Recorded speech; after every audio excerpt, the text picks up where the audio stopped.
तो MP board के class 10th के सभी विद्यार्थियों, आज हम आपका मैथ्स का देख लीजिए 11 मार्च का एकदम असली पेपर यहाँ पर लेकर आए हैं। ठीक है, बहुत सारे बच्चों को मैंने 12th वालों को भी बहुत समझाया था कि बायोलॉजी का एकदम रियल पेपर में दे रहा हूं, कोई दिक्कत नहीं, उन्होंने नहीं देखा, आप भी मत देखिए 10th क्लास वाले भी। ठीक है, पर परीक्षा देकर आ जाइएगा, उसके बाद में मिलान करेगा। हुबहू बायोलॉजी का पेपर भी आया था और ये मैथ का जो पेपर है आपका 10th का, ये भी आएगा। ठीक है, 96 और 404 का एचसीएफ होगा। ठीक है, तो इसका एचसीएफ कितना है, 4 होगा, जिसको मैंने इस तरह से यहाँ पर एक्सप्लेन भी कर लिया। ये देखिए 96 के जब गुणनखंड निकालोगे आप तो इस तरह से निकलेंगे, 2 की घात 5, 404 के निकल जाएंगे आपके यहाँ पर 2 की घात 2 इंटू 101। और एचसीएफ का मतलब होता है कि जो दोनों में कॉमन हो। कॉमन क्या है, 2 है, और इसमें से भी छोटी घात वाला लेना है तो 2 की घात 2, यहाँ पर आंसर आ गया। चलिए दूसरा द्विघात बहुपद जिसके शून्यक -3 और 4 है, तो यहाँ पर सा एकदम राइट रहेगा। यदि द्विघात समीकरण ax² plus bx plus c के शून्यक अल्फा और बीटा है तो इसका मान क्या होगा, माइनस का b/a। ये तो आपका एक फॉर्मूला है। एक्स अक्ष से बिंदु P2,3 की दूरी है, तो यहां पर देखिए दूरी का मतलब होता है यहां से y का मान, एक्स अक्ष है तो यानी y का मान बताना है, तो y का मान आ जाएगा आपका 3। एक पेड़ की छाया 20 करनी 3 है, तो पेड़ की ऊंचाई यदि 20 मीटर होगी तो सूर्य का उन्नयन कोण कितना होगा, 30 डिग्री होगा। ठीक है, जैसा कि यहाँ पर देख लीजिएगा 20 बटा ये 20 करने 3 आ जाएगा, 20 से 20 कैंसिल, 1/3 आ जाएगा, और ये आपका मान है 10 30 का। ठीक है, ये आपका छठा क्वेश्चन है, यहां से देखिएगा। चलिए चूज द करेक्ट ऑप्शन, तो यहां पर ये आपका पहला हो गया है 4। ठीक है, दूसरे में यहां पर देख लीजिएगा, तीसरे का ऑप्शन में माइनस का b/a, चौथा जो है वो 3 आ जाएगा। पांचवें की यदि बात करें तो 20 करनी 3 है तो यहाँ 30 डिग्री का एंगल रहेगा। छठा जो रहेगा वो यहाँ पर p/720 आंसर रहने वाला है। ऐसा समीकरण जिसका आलेख एक सरल रेखा हो वो रैखिक समीकरण कहलाता है। ठीक है, 3x² - 2x + 1/3 = 0 का विविक्त कर कितना होगा, तो 0 होगा। समांतर श्रेणी 3/2 1/2 माइनस का 1/2 माइनस का 3/2 में सार्वंतर जो है वो माइनस का 1 रहने वाला है। ठीक है, यहाँ पर सर्वांग सम त्रिभुज जो होते हैं वो समरूप होते हैं।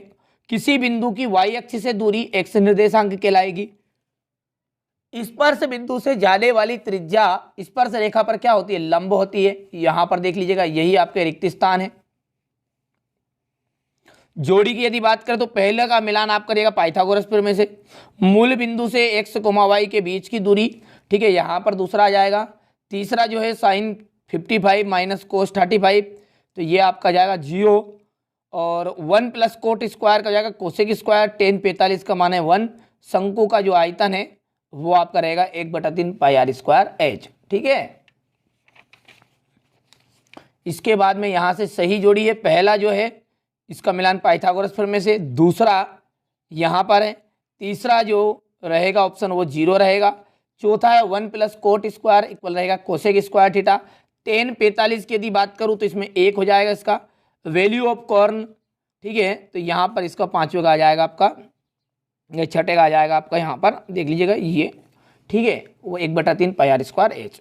चलिएगा यहाँ से एक वाक्य में उत्तर है तो ये भर ही लीजिएगा आप। ठीक है, क्योंकि समय बहुत ही कम है, इसे भर दिए हैं यहाँ पर। पेपर से आने के बाद जरूर एक बार जरूर देखिएगा।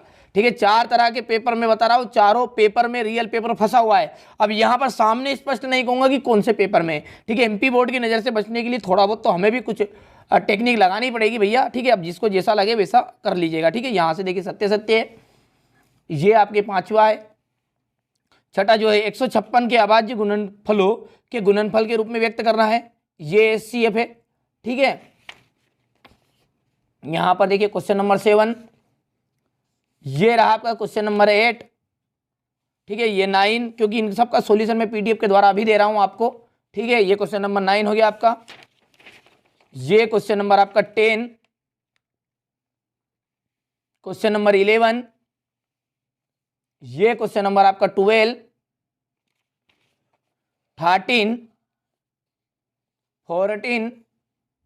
समय बहुत ही कम है इसलिए आप सभी इनको अच्छे से एक्सरसाइज कर लीजिएगा। ठीक है, बढ़िया से कंप्लीट करिएगा। ये क्वेश्चन नंबर आपका 16 वाला है। ठीक है, ये इसका अथवा है, ये क्वेश्चन नंबर आपका 17, ये इसका अथवा। क्वेश्चन नंबर 18, क्वेश्चन नंबर 19, ये क्वेश्चन नंबर आपका 20, यहां से देखिएगा ये 20 का अथवा वाला है। ये क्वेश्चन नंबर 21, ठीक है, ये क्वेश्चन नंबर 21 का अथवा। क्वेश्चन नंबर 22,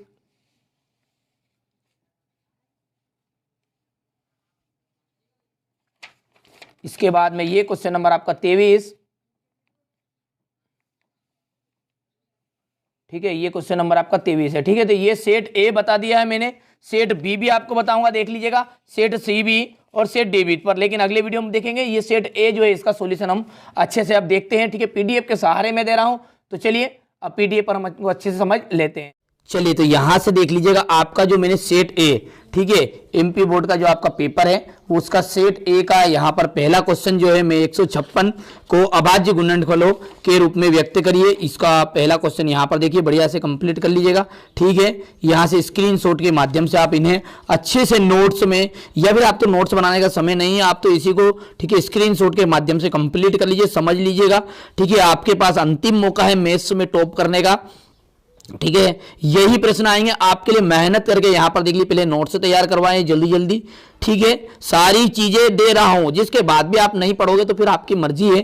ठीक है, ठीक है, इसका मैं आपसे 1 रुपया शुल्क ले रहा हूं क्या, एकदम फ्री सारी चीजें दे रहा हूं, फिर भी आप लोगों को भरोसा क्यों नहीं हो रहा है। ठीक है, मैं 2-4 लाख ले लेता हूं, तब जाके आपसे को पता चलता कि नहीं ये असली पेपर दे रहे हैं। ठीक है, अब फ्री वाली चीज की कोई कदर नहीं है क्या। ठीक है, कोई दिक्कत नहीं, अगली बार जो पेपर रहेगा संस्कृत को वो आपको, ठीक है, यूट्यूब पर नहीं दूंगा, मैं इंस्टाग्राम पर आईडी बना लूंगा या फिर आपको टेलीग्राम में दूंगा, तो पर 2-2 हज़ार रुपये दे देना। ठीक है, कोई दिक्कत नहीं, तो इसलिए अब एकदम फ्री दे रहे हैं सारी चीजें, फिर भी इतराज हो रहा है। ठीक है, तो यहां से बढ़िया से कंप्लीट कर लीजिए। ये क्वेश्चन नंबर आपका 13, ये आपका 14,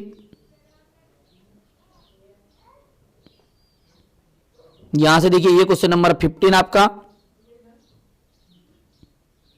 इसके बाद में ये अथवा 16, 17, ये आपका 18, यहां से देखिए क्वेश्चन नंबर 19 आपका, ये क्वेश्चन नंबर 19 का अथवा, ये क्वेश्चन नंबर 20, ये 20 का अथवा, यहां से देखिए क्वेश्चन नंबर 21,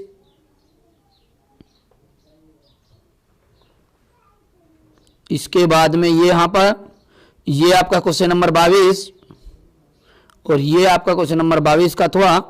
ठीक है, यहां से देखिएगा, तुरंत स्क्रीनशॉट लीजिए, समय बहुत ही कम है।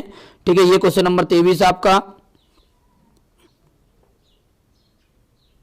ये टोटल 23 प्रश्न मैंने सेट ए के आपको बता दिए हैं। इसके अलावा सेट बी, सी, डी देख लीजिएगा, सारे जो लीक पेपर है आपके, ठीक है, उनको चारों पेपर में के अंदर मिलेगा, कोई सा भी एक पेपर आपका असली है, चारों पेपर आपको कंप्लीट करने पड़ेंगे। यहाँ पर मैं डायरेक्टली नहीं बताऊंगा। ठीक है।